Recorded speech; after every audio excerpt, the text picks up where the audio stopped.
Hello, welcome to Teresa's Treasures. Today we're going to be making a twist and pop card.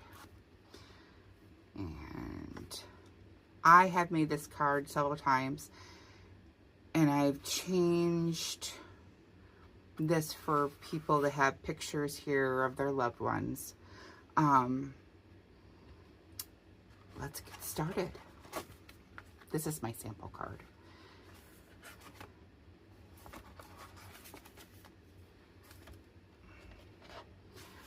To start this card, I am using a Minte Blossom Serenity paper. Whatever cardstock you choose to use needs to be thick enough to support the spring in the card. I am cutting this down from a 12 by 12 to a 6 by 12. And we are only going to be using this for the base. And I'm scoring it at 6 inches. So this is started out as 6 by 12 and folding it for the base, it's going to be 6 by 6.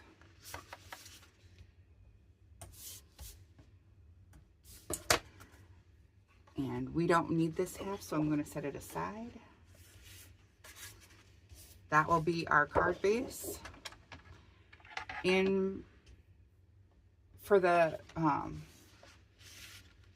pop part, the spring, you need a piece of paper that is 4.5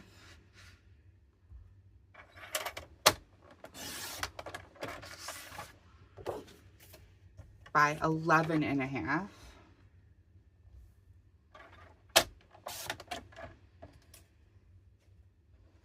And then you want to mark it at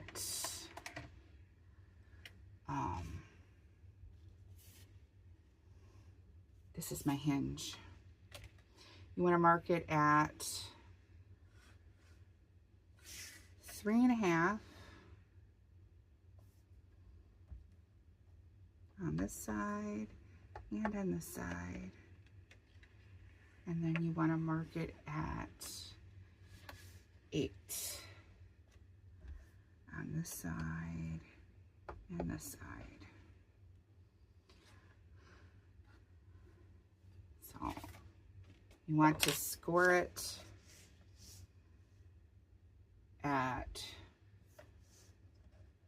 2.25 down the middle.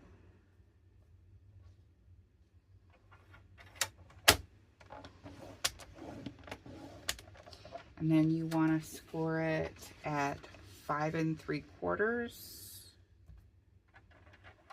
down the middle. Then you want to put your marks on the score line and score it. And then do the other side the same way. Line up your marks on the score line and score. And then for the spring part, you have to cut off 2 of the edges, and they need to be these specific edges. So this is the upper left corner. You want to line this up from this point, which was the 3.5, and then this is the middle mark.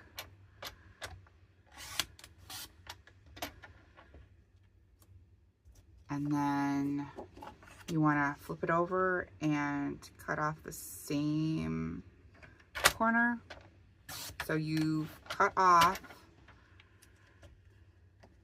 the upper left and the lower right.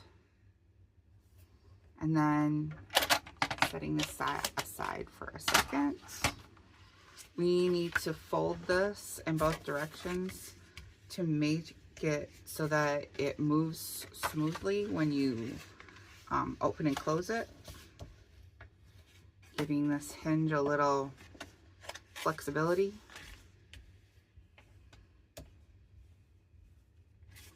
And then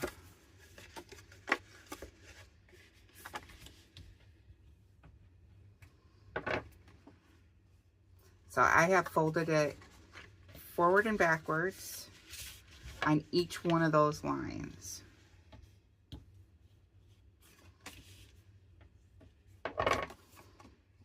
So it folds on every line.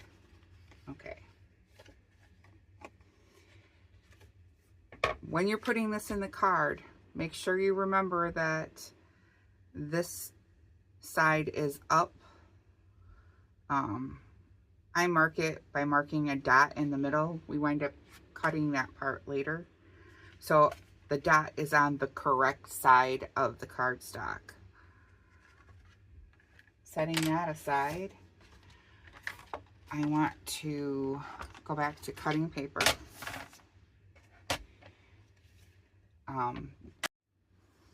Okay. We are going to make this part of the card. So this is the other section of the 12 by 12 card. We're going to use this, and it needs to be 12 by 5.5.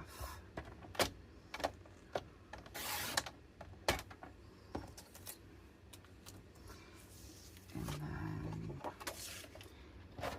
we are going to score this every 3 inches.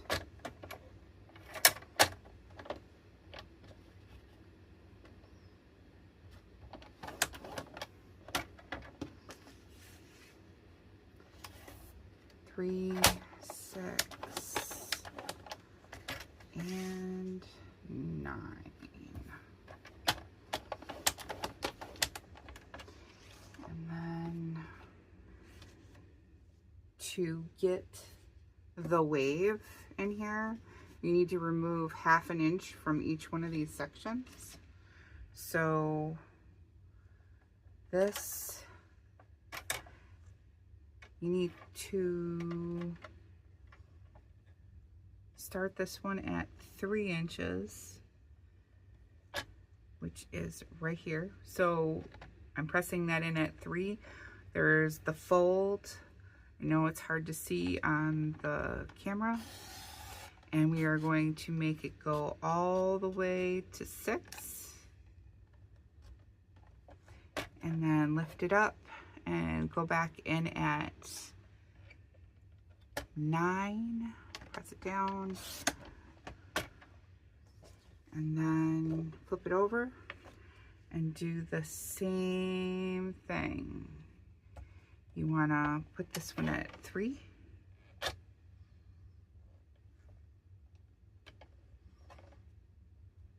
And go to 9, no, go to 6.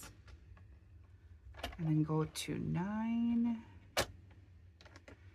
and go to the end.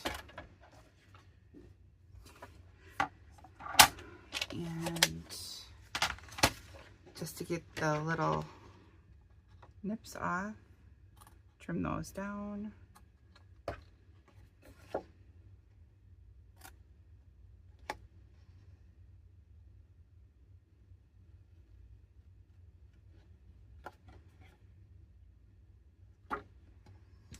And then this side.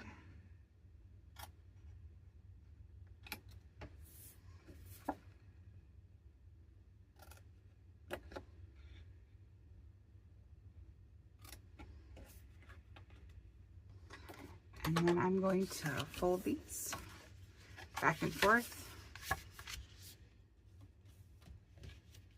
Use my bone folder.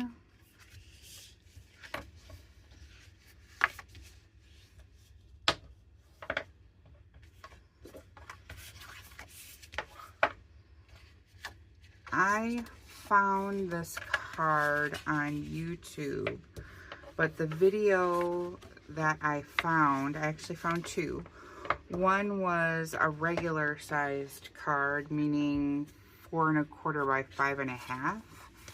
And the other one was the young lady had used a construction piece of paper, so like 12 by 18 piece of paper, and I had to reconfigure the spring so that it would fit a 6 by 6 card. And I'm just going to go through and round off all my edges here. To get the inside ones, you just fold it over and then like this. I want to make sure that's tucked in the corner there so it actually gets the edge.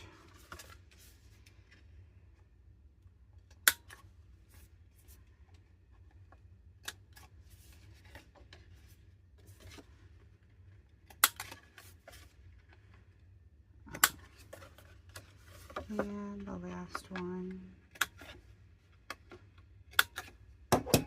So now we have cardstock that looks like this.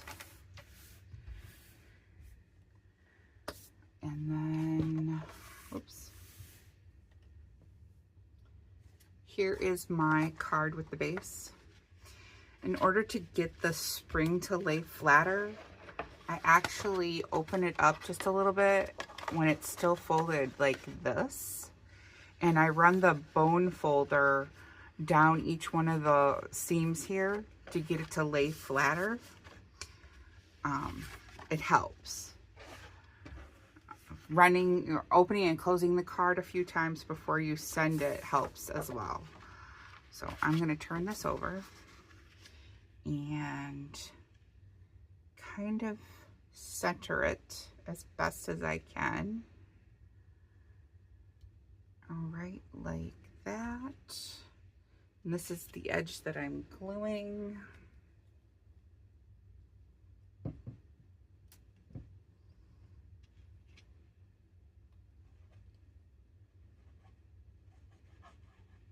You don't want to get crazy with the glue. You just want to go over about an inch. And so like right here, this little corner is what I have glued down. And then the same thing on this side, just like an inch.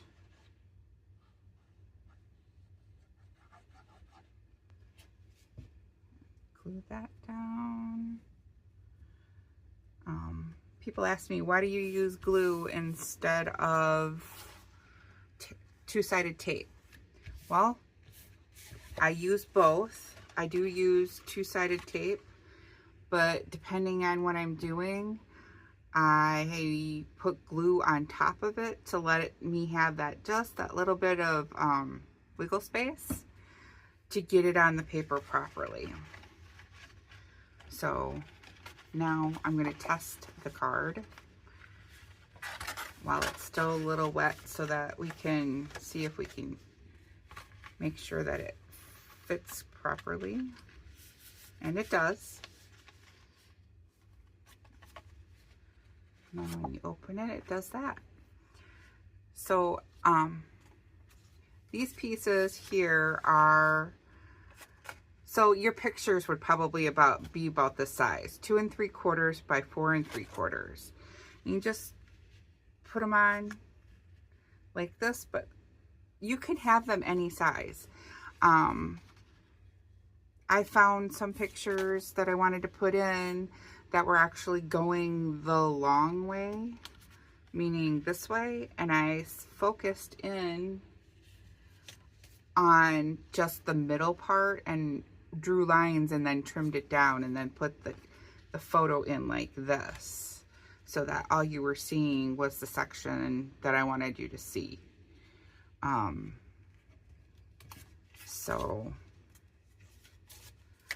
It can work either way. So you can look at it like I have on the sample, which is this way, or, instead of opening it like this, you can open it like this, and the pictures can go the long way, up and down. So if you're taking like a picture of somebody standing up, or a couple together that's larger, you can get them in like this. All right, so there it is. Oops. This is, again, the pop and fold card. This is my sample, and this is the one we just made. You can see how my sample is a little bit less, this one's popping up more.